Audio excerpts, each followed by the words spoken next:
bonjour à tous et on se retrouve donc pour cette seconde Hello once again, back for the second part of our conference of the Observatory of e-Health in the countries of the South. The heart of our reflection, and how do we improve access to health? This is the topic of today. We saw a lot of concrete examples in dermatology, ophthalmology, and we've seen many of the award winners using algorithms that are similar to AI. So, but as Rabelais says, science was only the ruin of the soul. And so with AI, we also need to talk about ethics and human rights, which will we be doing in a few minutes. Beforehand, though, and we'll cross our fingers that it all works well, we will be going to the campus of the AUF in Abidjan in the Ivory Coast. Abidjan, are you with us? Do you hear us? Oui, on vous entend très bien. Merci beaucoup. Alors, est-ce que vous avez pu Yes, we hear you very well. Well, thank you. Good. Did you follow the debates of this morning, and what are your reactions and questions about artificial intelligence with regard to the projects presented? So, of course, we've been listening to all of these very interesting conferences. I'm Professor Fatao, and I work in the medical sciences, and I would like to thank you for this initiative, and also thank the University Organization for French-speaking countries. I wanted, above all, to talk about what's happening in our sub-Saharan countries in terms of the application of artificial intelligence within the medical sphere. I can give you a very simple example in the field of dermatology.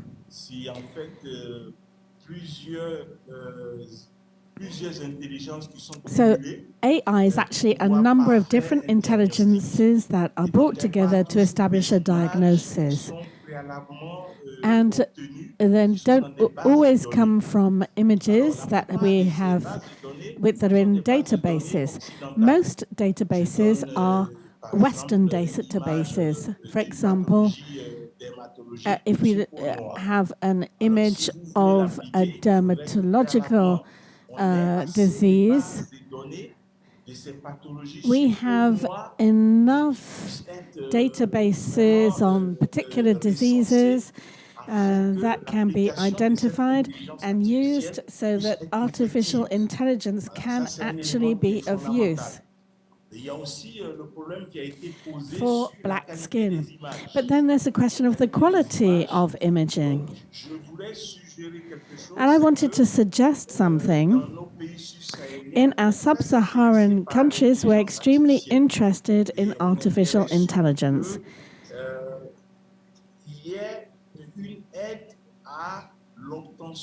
And we would like support to create specific databases for sub-Saharan populations,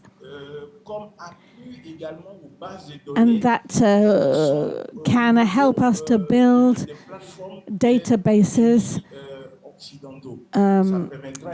that will complement the databases of Western countries. In this manner, we will have a more exhaustive databases that can be of global value and which will be more exhaustive. It is this comment that I wish to bring. I would like to thank you once again for your initiative. Thank you very much, Abidjan, for participating. We will be back to you later on with questions, and we hear your suggestion on support to build a database. And this morning we recalled how precious these and essential these databases are for the development of artificial intelligence. And we're going to be talking about this in the roundtable. We're also going to be talking about human rights and ethics in the sphere of artificial intelligence, from the design of algorithms to their use.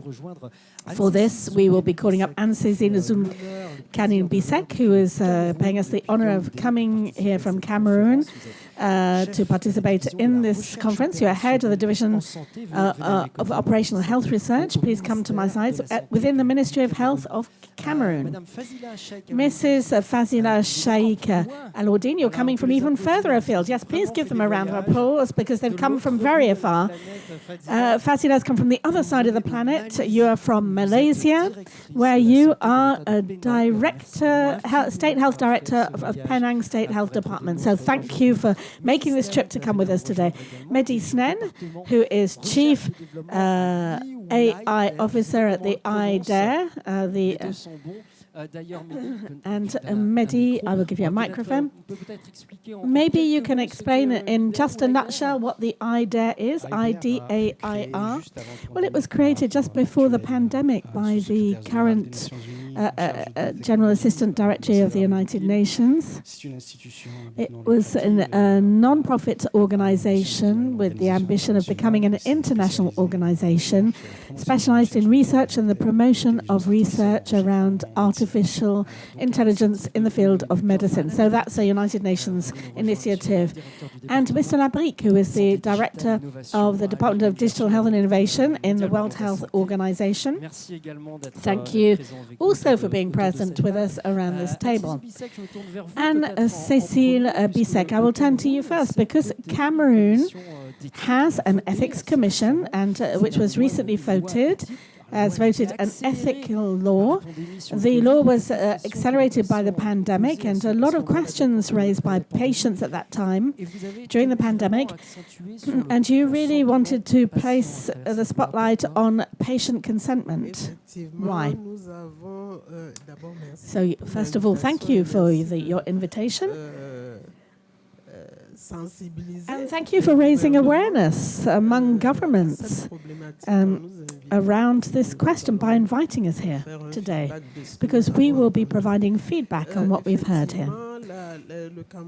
So Cameroon in 2022 voted a law on research around human beings, and we did indeed heavily underline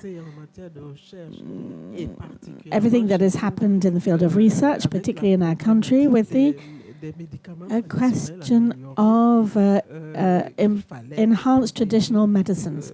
We had to protect patient participation in research for this. So if I'm to create the link with what we've heard so far today, I must say that we should have developed this more because we considered people, but we didn't consider the data related to this person.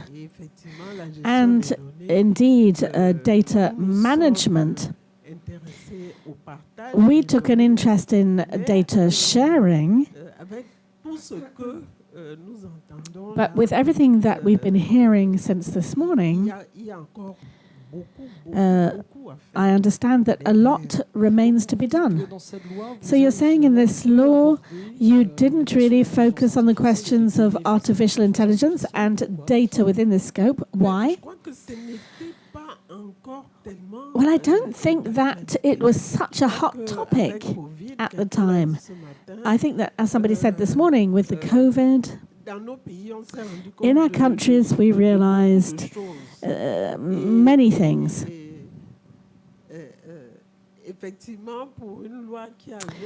And the law had been studied, of course, well before COVID.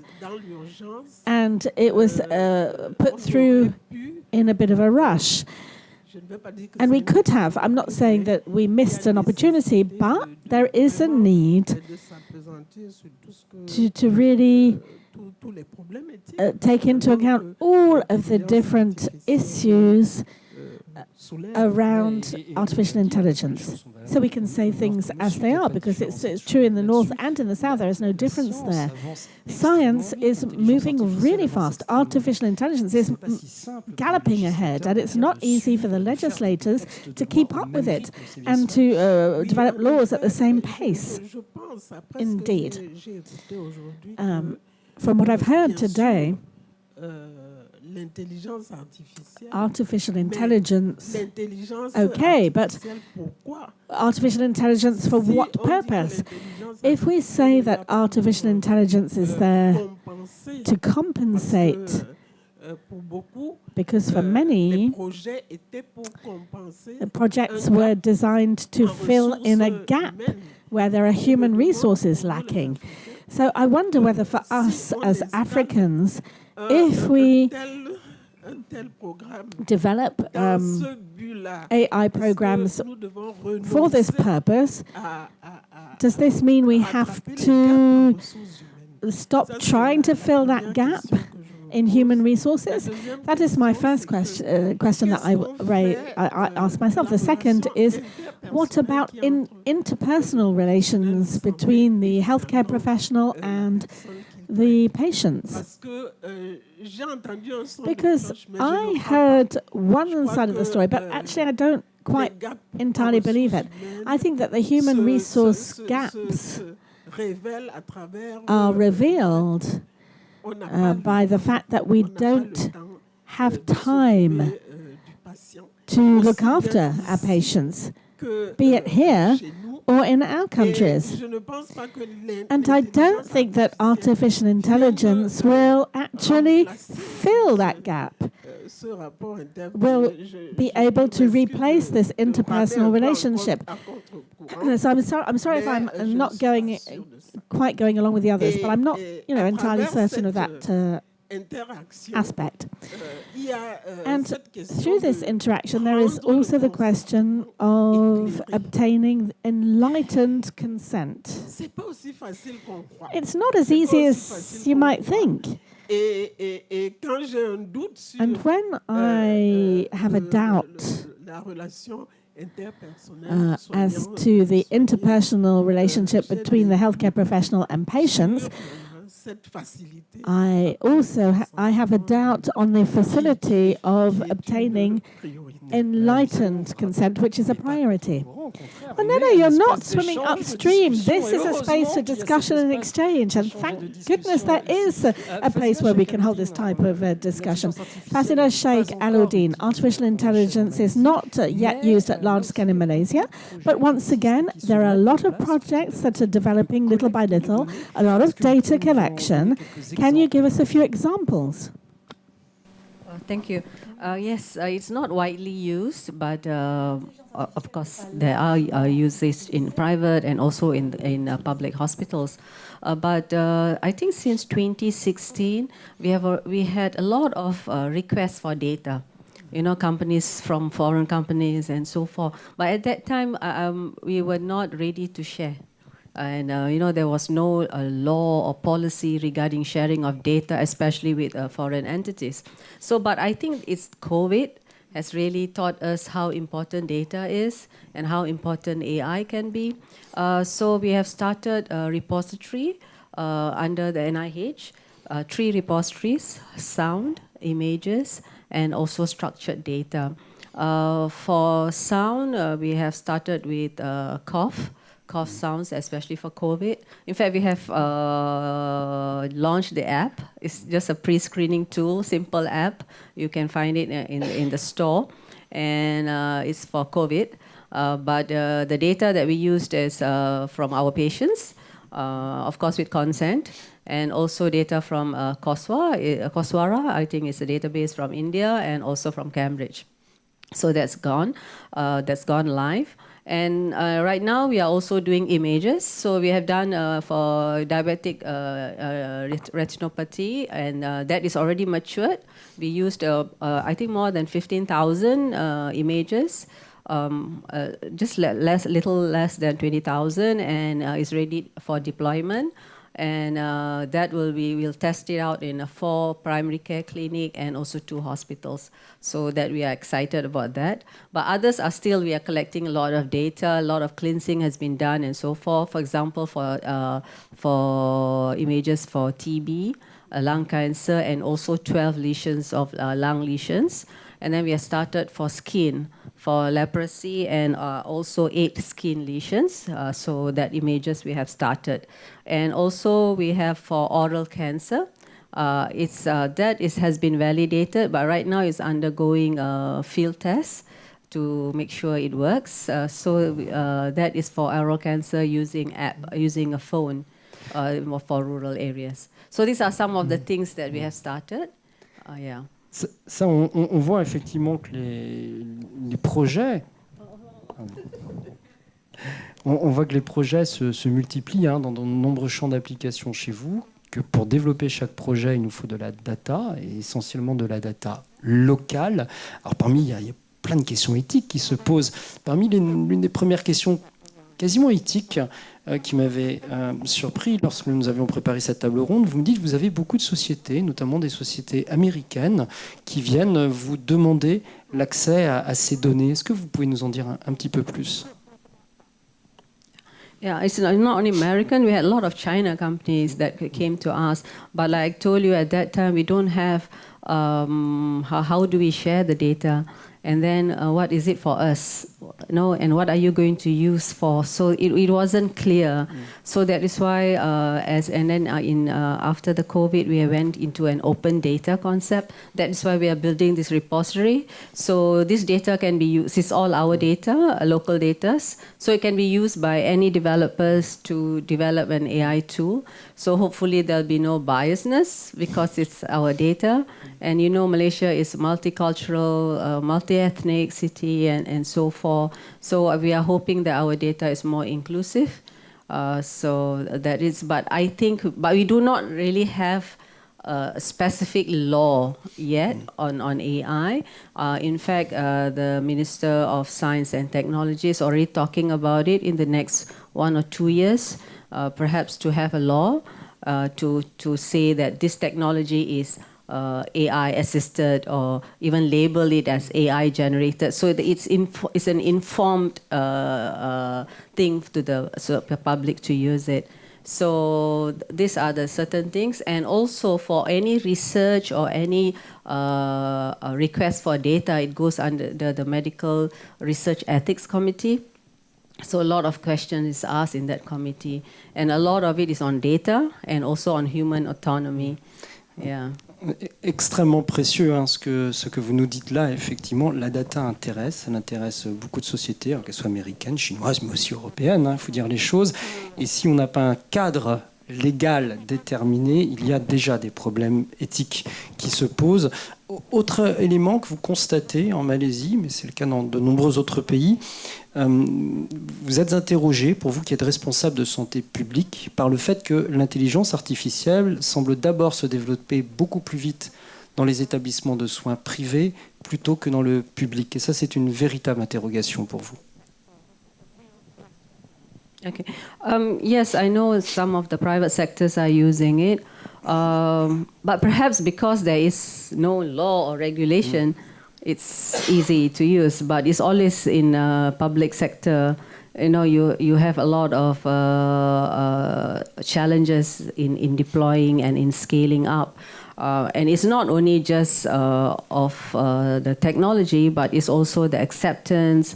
Who is going to pay for it? I think that is the biggest issue. Who's going to pay, and also whether it needs to be regulated, especially by the medical device authority.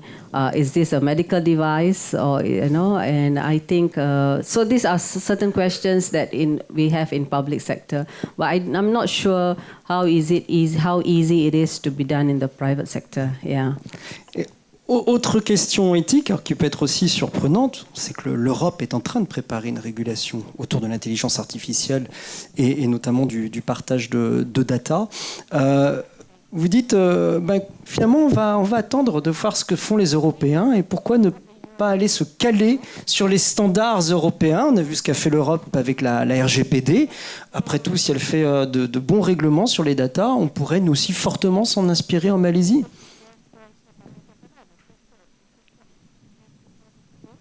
Okay. Actually, we are looking at other countries. Of course, EU is known, European is known for its high standard in regulation, like the GDPR and so forth. So we look out to it. But of course, we know other countries are also doing laws and regulations, even India or US. But we don't have to do things from scratch, I think, So we can use that as the building block to build our own laws and regulation and policies. So then we don't have to reinvent the wheel. So that's why we look at other countries, yeah. Ne pas réinventer la roue. Mais Snène, toujours difficile de généraliser parce qu'il y a de vraies différences entre le nord, le sud, le sud, le sud, le nord, le nord. Mais comment est-ce que vous réagissez lorsque vous voyez des pays du sud qui disent après tout, on va voir les règles européennes qui vont apparaître et pourquoi ne pas franchement, fortement s'en inspirer? Pourquoi pas? Si elles sont des règles en faveur des pays du sud, pourquoi pas? Je vais revenir, mes chers collègues en parlaient un peu du Covid et du trauma du data Covid. Ce qui s'est passé durant le Covid, c'est qu'on a largement encouragé le data sharing. Et après, on a vu que dans les pays du Sud, on a dû faire attendre notre tour pour avoir le vaccin. Et donc, le outcome sharing n'était pas là. Prendre les données, c'était très bien, mais donner les résultats de données n'était pas bien, donc des pays du Nord. Et donc, il y a eu un vrai trauma dans les pays du Sud, et on voit de plus en plus dans les pays africains avec lesquels je travaille, on voit beaucoup de méfiance et une volonté d'écrire leurs propres règles pour ne pas défavoriser leurs recherches, pour ne pas défavoriser l'utilisation de l'IA sur le terrain. Et je pense qu'à un moment ou à un autre, la voix du Sud devra compter, on doit faire entendre notre voix, mais elle est déjà présente. Et je pense que ce qui est valable pour le Grand Nord, ce qui est valable aujourd'hui pour l'Europe, n'est pas valable pour les États-Unis. On a vu la controverse avec le AI Act européen qui ne convenait pas au développement économique au niveau de l'Europe. J'en doute fort que ce genre de réglementation très stricte, très antilibérale, quelque part, favoriserait l'émergence d'un écosystème IA favorable au développement des nouvelles solutions adaptées à l'Afrique. Que je comprenne bien votre pensée, vous incitez du coup les pays du Sud à avoir leur propre voie de réflexion, leur propre page blanche et se construire quelque part leurs propres règles? De ce que j'ai pu voir, l'IA ou la réglementation de l'IA est fortement sollicitée aujourd'hui par les grands leaders de l'IA dans le monde. Donc Microsoft, X ou ex-Twitter et Tesla, OpenAI, Google, c'est eux qui poussent vers la réglementation, mais ils avaient le champ libre pour développer leur propre prototypage, leurs propres produits. Il faut savoir que OpenAI a été développé par une sorte de piraterie sur toutes les données qui sont accessibles sur Internet aujourd'hui gratuitement.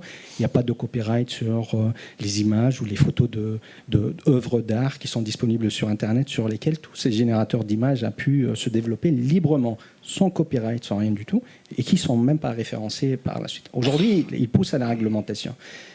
Je suis assez suspicieux, honnêtement, et je me demande si cette réglementation vers laquelle on veut pousser les governments, and including the governments that South are being encouraged to undertake, won't be an obstacle for development in Africa. Alain Labrique, j'aimerais bien avoir... Alain Labrique, I would like to have your feeling on this aspect. Data is gold today in terms of research. We have countries who say that, well, we don't really have a law, either because science is going too fast and we can't keep up with it, or just because we're just at the beginnings. However, we see that there are requests from everywhere because everyone wants our data. So should we create laws quickly or not quickly, copy European regulation that is up and coming? What is your feeling on this matter? So I'm going to say in English so everyone can follow as well, but I'll speak slowly. I think governments have a very clear responsibility to protect the health and their populations from exploitation, and to ensure that people receive the care they need when they need it from the health services that are being delivered in the public sector as well as the private sector. They are the enforcers of standards, they are the enforcers of good practice, and I think they are there to ensure quality, to ensure coverage, and to ensure equity.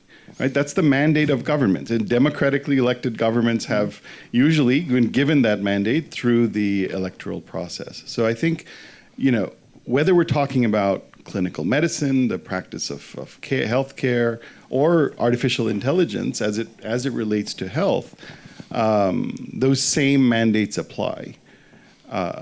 WHO has recently, just a few weeks ago, launched a new regulatory guidance for member states. We serve 194 countries around the world who have asked us to help them to think through what is the building block, as Fazilah just said, on which regulatory systems are built. And so, WHO has published a set of guidance around 6 principles which countries should use as the basis for legislation and governance. Et vous pourriez nous citer, nous en dire plus justement sur ces 6 points de guidance que vous avez édités?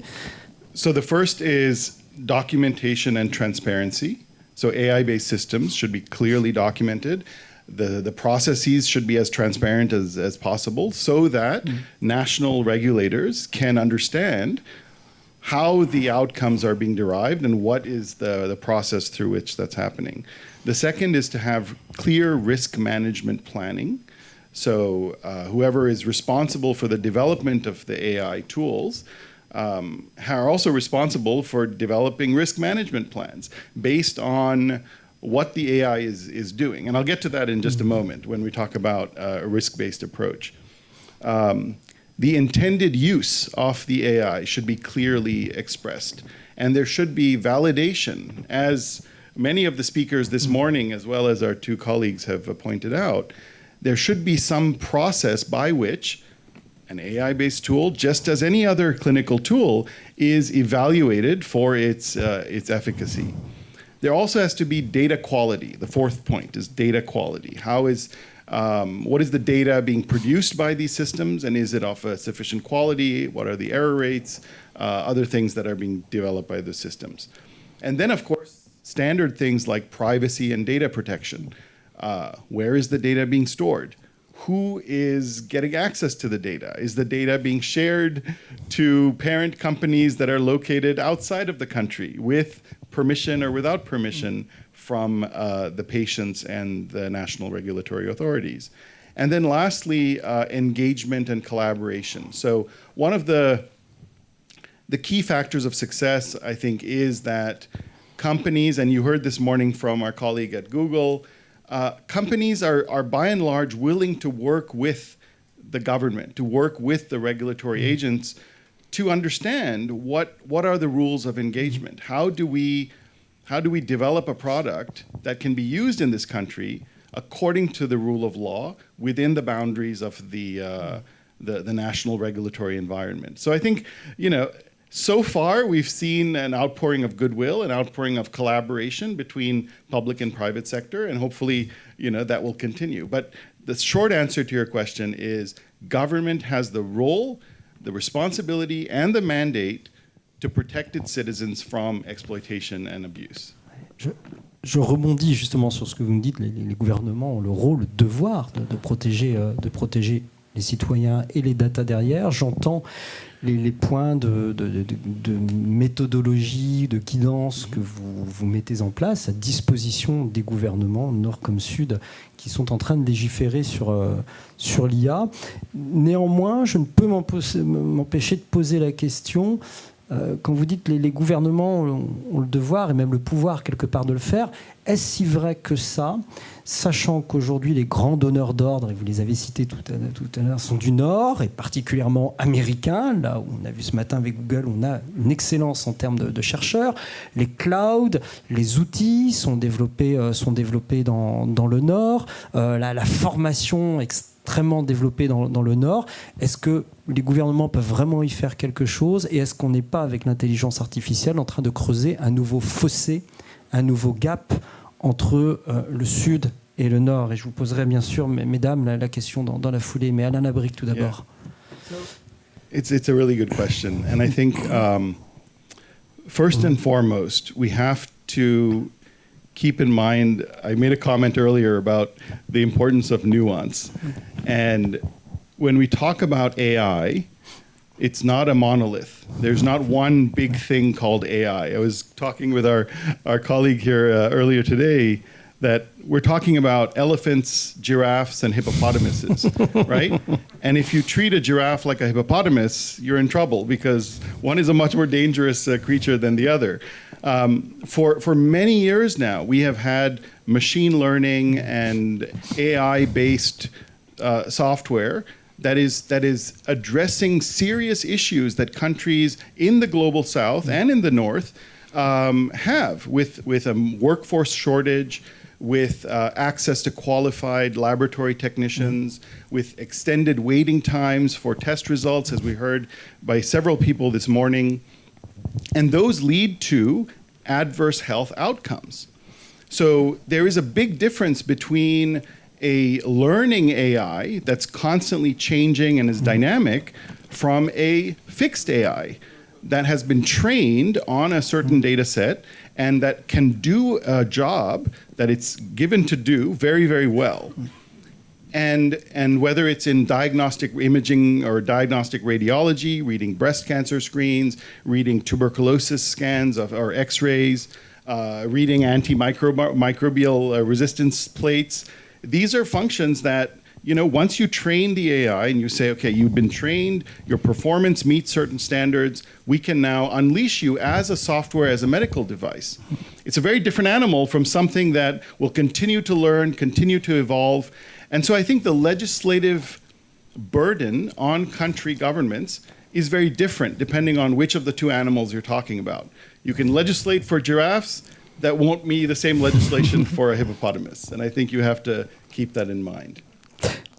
Fazilah, Shaik, Allaudin, j'ai envie de vous poser tout de même la même question, et Medhi Snène l'a rappelé avec beaucoup d'acuité. L'intelligence artificielle permet d'accélérer aujourd'hui les phénomènes. On a parlé ce matin de cet antibiotique, et ça ne sera pas le seul découvert par l'intelligence artificielle. Elle a contribué à créer des vaccins du Covid très très rapidement en améliorant les puissances de calcul, en faisant des vaccins, mais qui ont d'abord servi le Nord avant d'aller servir le Sud. Est-ce que votre sentiment est que cette intelligence artificielle n'est pas en train de creuser le fossé de manière encore plus importante entre Nord et Sud? Actually, COVID itself has shown that there is a huge gap between not only within North and South, but also within the country between rural and urban. Yeah, definitely there's a huge gap. But I think that's why it's very important agencies like WHO or global agencies to help countries to come up with building blocks to develop their own policies or regulations. And but government really has the big role in governance, in stewardship, and also making sure whatever is used for its people is safe and it's of quality. So I think, yes, I agree that government has a huge role in this and is responsible for coming up with policies. Alain Labrique, rapidement, puis Cécile Bissek pourra s'exprimer. I just wanted to even challenge your idea of the chasm. There is a digital divide. There is a chasm of care that COVID has really brought to the forefront. But there are also legacy systems that are holding back many countries in the global north from accelerating their digital revolution in the way in which we're seeing happen across the global south. So someone said today in the morning that we may even see a disparity growing in the opposite direction, where things that have been now developed and launched in countries, you know, India, in Malaysia, in Tunisia, that are not being done in Europe, and where people are benefiting from these systems and this infrastructure that isn't available in parts of the world where traditionally they have been ahead of the curve. So it may be flipping the balance. But I sorry, I just like to add, but I agree to that, because I think the high-income nations, they're bogged down with regulations because they're already matured in that. But in fact, during COVID, we saw Vietnam and Laos, you know, far ahead because there's no legacy, there's nothing to hold them back. So actually, that's what we saw also. Anne-Cécile Bissek, rapidement aussi sur cette question, est-ce que dans vos gouvernements, il n'y a pas la crainte quand même, lorsque l'on voit que tous les outils, notamment d'intelligence artificielle, sont majoritairement développés dans le Nord, la crainte d'un fossé qui se creuse ? Oui, certainement, il y a un fossé, que ce soit en termes de qui est capable de manipuler, qui est capable de comprendre même comment ces outils sont développés, même si les pays du Nord venaient les associer. Est-ce que nous avons forcément des gens qui ont les compétences pour comprendre? Mais je pense que les gouvernements au Sud ont des priorités. Ils ont des priorités. Nous sommes tous en train de courir vers la couverture santé universelle. On sait par quel bout on doit commencer. Et je pense qu'il faut qu'on commence par là pour voir en quoi cette intelligence artificielle peut réellement nous apporter quelque chose par rapport à nos priorités.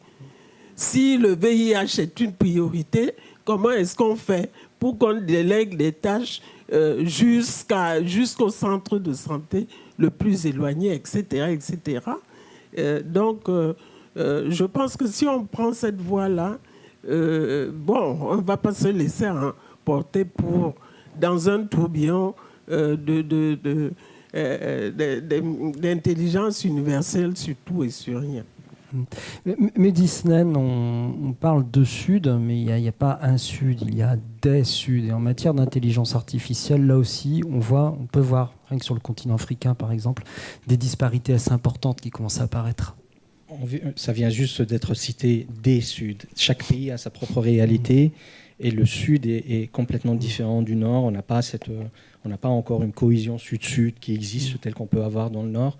Et on est dans chacun a sa priorité, chacun ses besoins.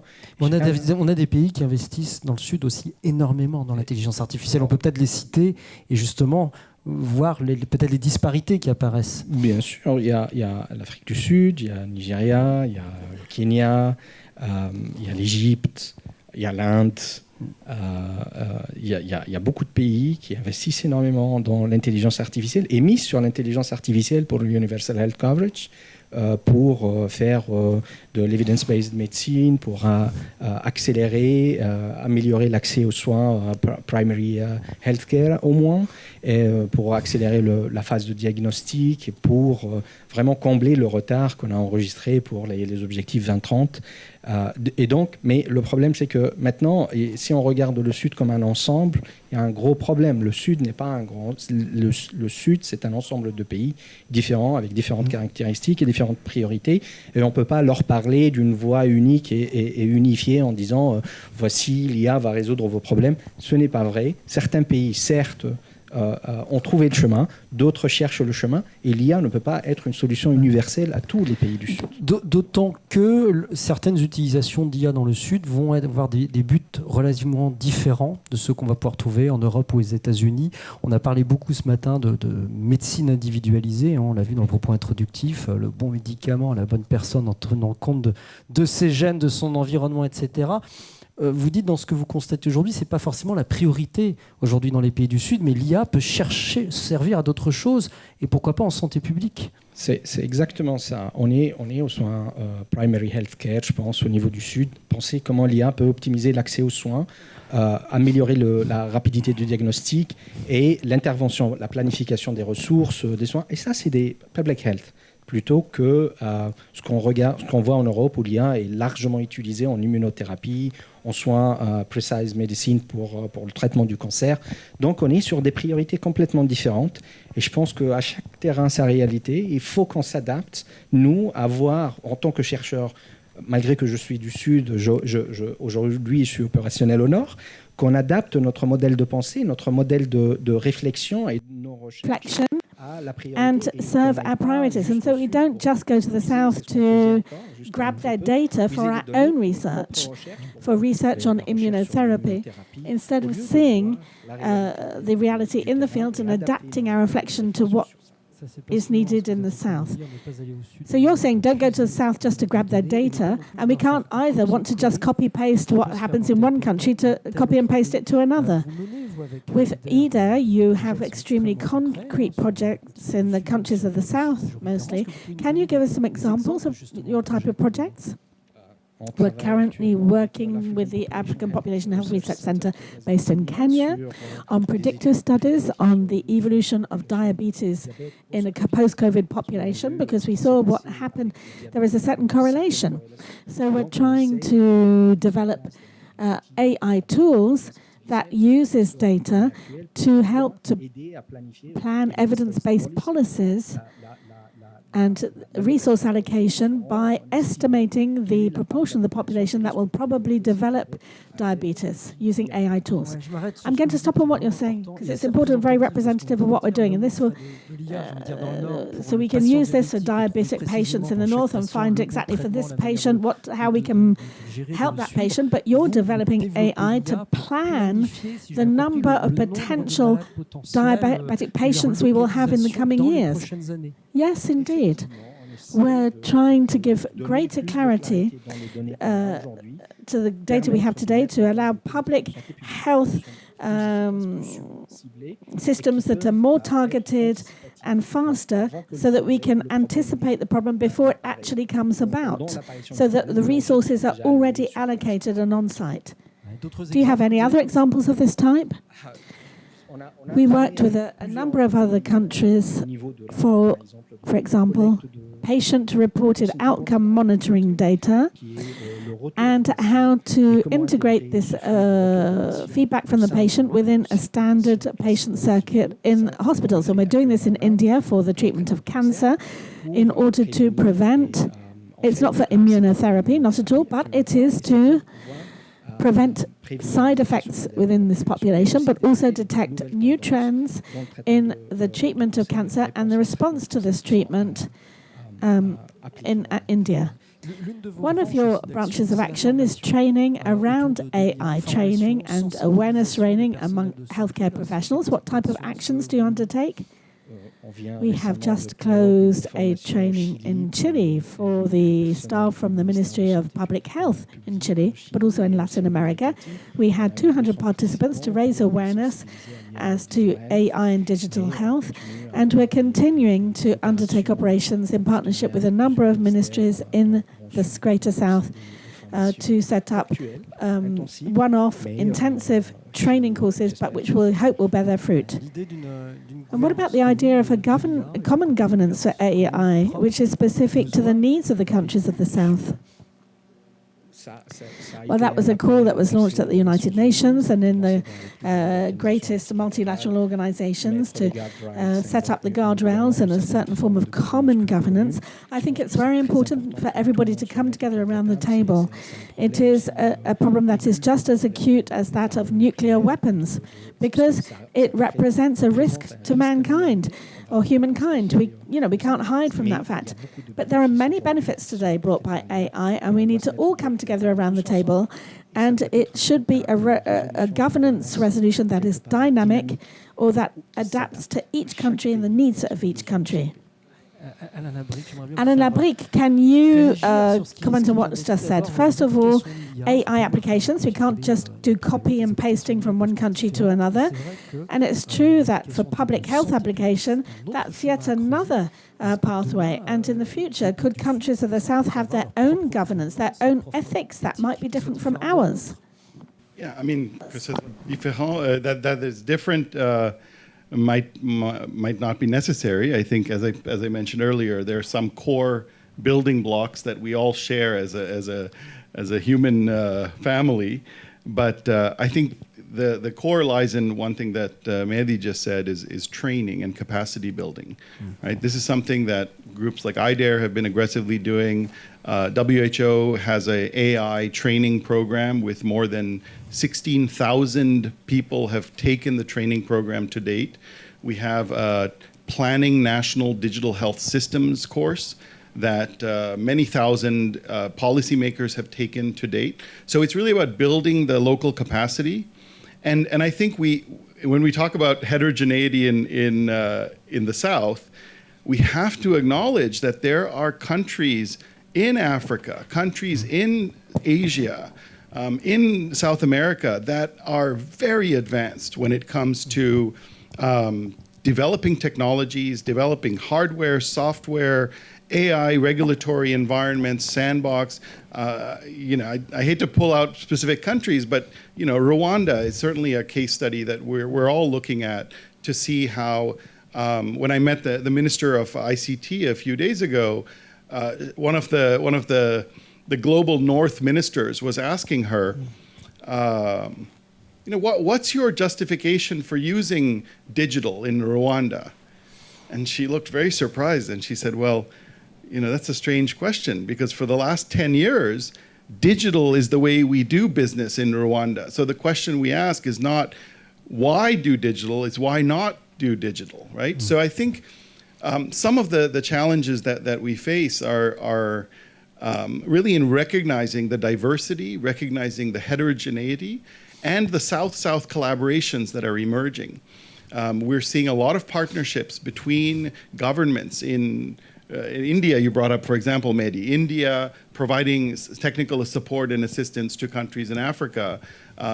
South Africa providing assistance to regional countries. East Africa providing assistance to West Africa, right? So there's a rich dialogue, conversation happening.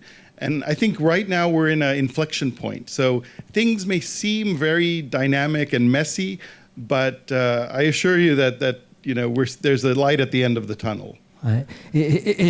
So indeed, to see this light of the tunnel, for you who has a global view of things, because for a number of months, the past 7 or 8 months, AI is appearing in everybody's life, even in a stronger manner. So people are really afraid about employment. There are jobs that seem to be at threat due to AI. So in the north, there is a lot of fear, a lot of tension. For example, the European Commission wants to even more strongly regulate AI. A lot of physicians in the medical sphere, the debates are, very strong between the pro-AIs and the really anti-AIs who will not touch it in their life. You have a global vision of things and you travel around the planet. Do you see a real difference between the North, although there is tension there, and the South, for whom the AI brings more hope, especially for public policies? Yeah, so I come back to your point earlier, Madam, that there are priorities in the global South that my ministries and governments have been tasked with.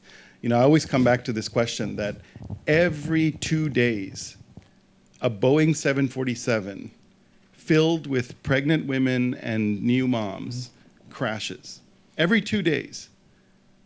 And yet it doesn't make the headline news, it doesn't make the sensation. Instead, we're busy,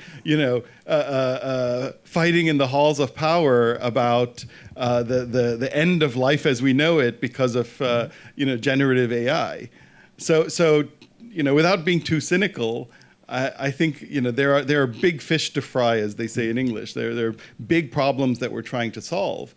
And if our health workers, so we did a study in Bangladesh where we calculated the burden of a frontline health worker to do the work that she was assigned to do, she would have to work 212 hours a day, which, I'm not a mathematician, but that's a very simple formula, right? Parlez au pays des 35 heures quand même, hein? Mais par jour, 212 heures par jour. So, we've given these health workers impossible tasks. So if we can leverage technology, whether it's fixed AI or dynamic AI, but well-regulated, carefully developed technologies that can free up the time that our health workers are spending filling in paperwork, not for themselves, not for the clients, but for the donor who has paid for the health program, right? Then maybe we can improve that formula so that those health workers can actually be providing care at the front lines. Those health workers can be immunizing children against preventable diseases, right? So I think the first set of questions we have to ask ourselves, and that's what we're seeing happen, why this passion about AI is because it it offers the potential to solve some very immediate problems. Because by the time we train a new army of health workers, it will be years. And those planes continue to crash. So, I come from a background of public health. I can't sleep at night because I see those planes crashing, and I wonder, what are we doing about it? So we can sit and wring our hands and say, the risk or the terrifying dystopian future that we can imagine is too much to bear. But I think we have the responsibility to act wisely, and to use our collective wisdom to regulate this in a smart way. Merci beaucoup, Alain Labrique, pour ces... Thank you very much, Alain Labrique, for these words. And we can see how this round table, we set off from ethics, and 6 or 7 years ago we would have just talked about ethics, and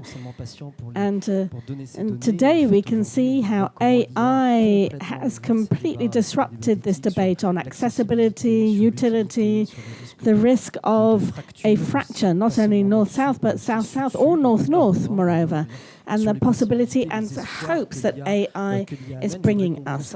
I would like us maybe to take a few minutes to take questions for our speakers. So we will be a microphone in the room, and we have the first questions from the net. The first is for Fazilah. This is a question from James, and who is asking, how can we have a prospective approach for the regulation of areas that are developing very fast, such as AI? I think that this is the approach of Malaysia, because you're preparing even prior to this future regulations. Well, first, like I told you, we don't have a law or specific law. So what we do is we see what is happening in the other parts of the world, but at the same time, we are also doing a lot of this work. It's actually, we ourselves are testing this out, collecting data and how do we share about it and so forth. So I think it's good that we don't have anything yet, and we learn together with everyone else, and how to come with the best approach.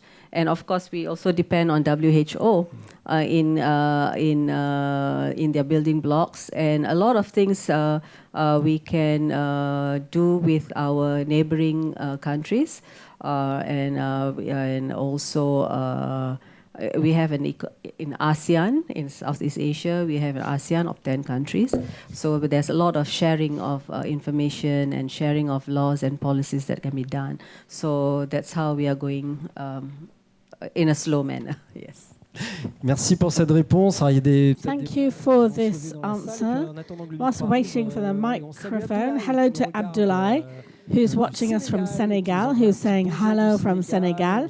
Also Benazir, who's watching in Chad, and who thanks everybody for their very interesting debates. Sir, please don't forget to introduce yourself so we know who you are, and then ask your question.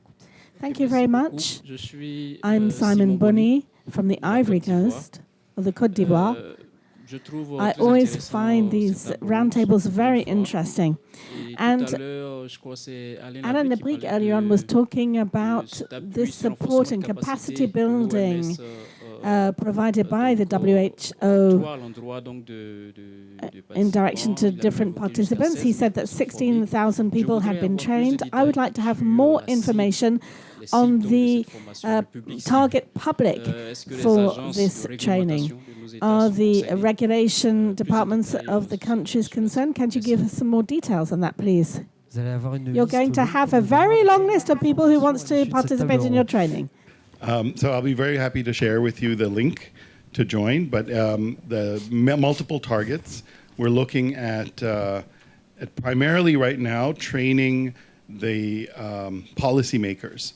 So that's the first target. So policymakers, government officials, folks who are in the difficult position of making decisions about what to do in the realm of digital health planning, architecture, selecting good ideas from not so good ideas. That if you can imagine, many ministries of health have a long line of vendors outside trying to sell the next solution to all of the ministers' problems. So it's really giving that basic understanding of what are the questions that need to be asked about the efficacy, about the privacy, safety, etc. of these systems. So I'll be happy to share the links and through the Fondation to the training that's available in French and English and I think Spanish and Portuguese on AI, but also on planning national digital health systems.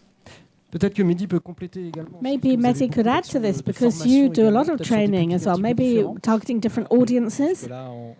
So far, we have really been working with public health officers and policymakers. And we are hoping to extend our training above all to future generations, so to students who are in the last school of final year of medical studies and pharmacy studies, to equip them with at least a minimum understanding of AI, to avoid them surfing on the market without any understanding of what AI actually is. A question from a web server here. What is the right scale for regulation? Because it's a bit like what the President of the European Commission was saying. Could we envisage a global group like the IPCC in the field of AI, or is this an impossible dream? Well, a quick answer. I don't think anybody really knows. We're trying to find our way. We're experimenting. There is no visibility. AI is changing. We don't know when we're going to where we're going to land. We don't know what the future holds. Therefore, we're trying to find our way, but it's now or never that we need to all come and speak to each other and adopt a common vision. Alain, rapidement. No, I think there are some interagency groups, task forces that are being developed across multiple UN agencies, and that includes government bodies, to try and bring some centralized discussion. But as Medhi points out, we're far from having a coordinated body. Autre question. Another question from the room. Thank you very much, Alain, and thank you to the other speakers. I would like to know, we were motivated that there is an opportunity to obtain support for telemedicine and virtual healthcare. So with regard to this notification, the OMSP said that there was 2 documents developed by the WHO and another organization, and for virtual healthcare. You're working in the Geneva offices. How can you support us? Because in Chad we haven't yet used artificial intelligence. So as the WHO Health is offering us this opportunity, how can we use this integrate this in Central Africa so that we can begin to use many of the tools that will be available soon for telemedicine? It's a really great question, and as I mentioned earlier, the important question is to first say, what are the problems that you are trying to solve, and what are the priorities of the Ministry of Health and the country? Let's focus on identifying the list of problems and then going and finding the correct solutions for those problems. Some of the solutions may be technologic, some of them may involve telemedicine or AI, but some of them may be more health system strengthening approaches that need to be done. WHO has formal guidelines which are directed at ministries of health for 10 different digital health strategies that are evidence-based and that have a solid, robust backing of science. But we still are working on the realm of AI to identify where the recommendations should be for the use of AI, whether in diagnostic imaging or whether in optimizing supply chains or workforce. So bear with us, stay tuned. It's important when those recommendations are made that they're made based on robust, credible, valid science. And that's the role that WHO plays in service to countries. Je voudrais qu'on parte à Abidjan. So let's go off to Abidjan. I know that they are listening to us closely, and I would like to give the floor to our friends from Abidjan who are listening to us so that they can also ask their question. Voilà, prenez le micro. Voilà, allez-y, on vous écoute.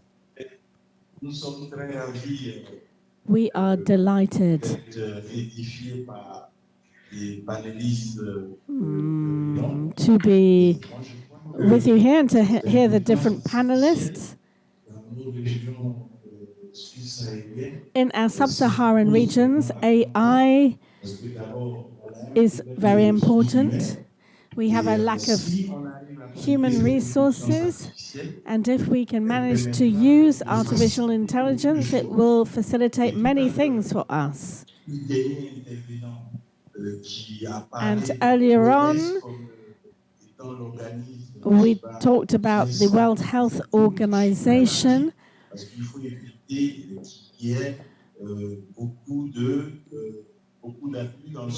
And there is a lot of support required in this area. In the South Saharan region,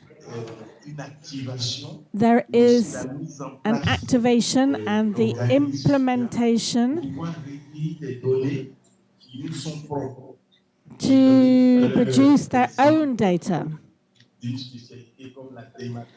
And in areas such as dermatology, because, of course, skin colors are different, and there are also other aspects.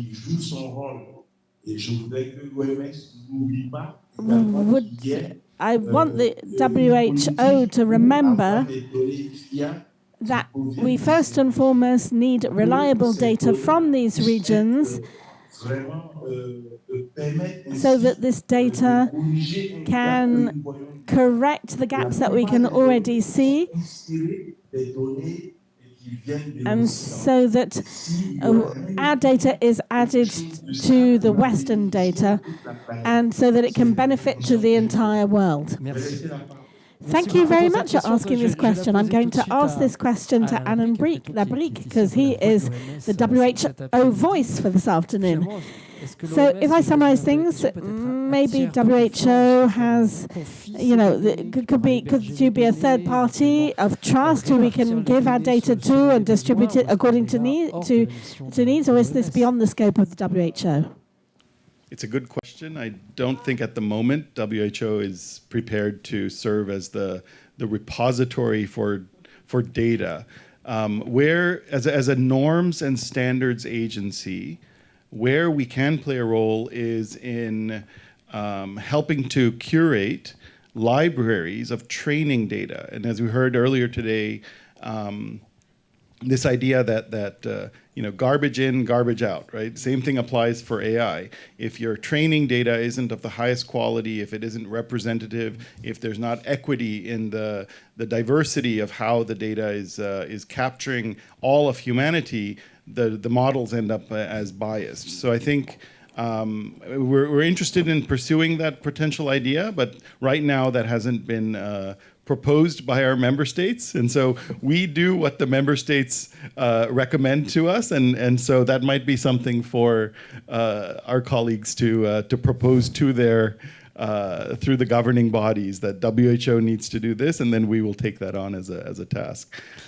If I can just say one last word, I know we're running out of time, but there's a phrase from I think Voltaire, right? Le mieux c'est l'ennemi du bien, and I think what do you say? Perfection is the enemy of the good in English, and I think we sometimes, when we look at the statistics that were shared in the morning, the performance of some of these AI models is phenomenal. But for some reason, we like to set a bar that's much higher for technology than our own people. Mm-hmm. So if people perform at a 50 or 60% accuracy, we're okay with that. But if an AI performs at 75 or 80% accuracy, somehow we want them to do better. So I think we need to examine a little bit the benchmark that we set for our technology to be better than ourselves. Vous voyez, c'est pas l'éthique à Nicomaque, c'est l'éthique à Lavorre. So we've gone from Rabelais to Voltaire on the subject of ethics, from the beginning to the end of this roundtable. Thank you very much to all of our speakers on this roundtable. There are still a lot of questions in the room. We could have stayed here for hours. But Alain Labrique will come back later on to close today's proceedings. Thank you. Please do go back to your seats. puisqu'on va And pouvoir now we are going to poursuivre, continue tout de suite, our la conference conférence, immediately de of the l'Observatoire de la Observatory of e-santé e-Health avec la with remise the des prix Lauréat 2023 awards.